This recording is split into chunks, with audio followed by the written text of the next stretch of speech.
No, I think that's a very fair answer. It is up to students to have a look themselves. Now you're going to have to look at all the websites of the different universities offering both translation and interpreting and see what suits you best, and then apply and of course find out a bit more. For conference interpreting, most of them tend to, Manchester for a start, right, Kat, do focus on conference interpreting. Yeah. I don't think, as far as I know, only Bath deals with both, and you then still have to make up your mind at one stage and opt for one or the other. Yeah, I think Leeds do offer some conference interpreting with some translation. The course I did had an element of translation, but there was very much an emphasis on conference interpreting. Yeah. Okay. I might just chip in here. Again, it's a very different thing that we do in the ICSE, and we're not asking people to come already with a qualification.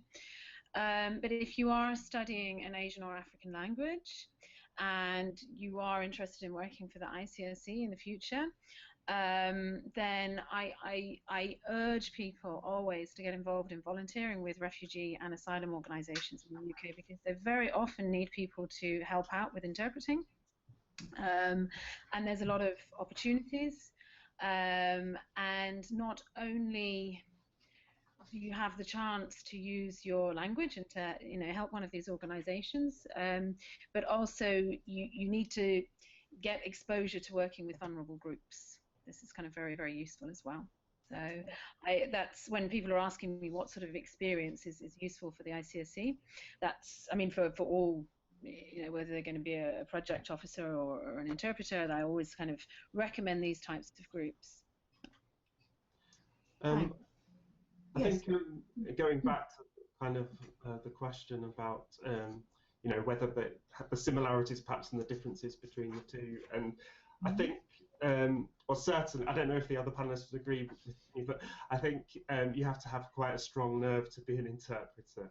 And I don't think that I would have that personally, because with my translation work, I can kind of sit there, I can mull over the text a little bit to an extent. I can spend some time researching things while I'm doing things. I can take my time over it to an extent. Obviously, there are deadlines, but with interpreting, you've kind of got to get it out there, and I would find that very difficult. And in terms of also making sure that you were balancing accuracy with kind of the speed that you'd have to work at, really. So I think it depends to an extent on your temperament as well, and the extent to which you like engaging with other people. Because if you're an interpreter, obviously you're going to be having contact with people all the time, all day. And as a translator, I kind of sit at home in my room and work on texts, and I speak to people occasionally, but most things are done via email.